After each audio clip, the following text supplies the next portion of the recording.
Robrando, adesso solo. Ho tutto? தொடு தொடுவெனவே வானவில் என்னை தூரத்தில் அழைக்கின்ற நேரம்.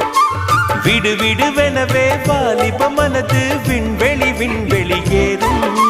மன்னவா ஒரு கோயில் போய் இந்த மாளிகை எதற்காக?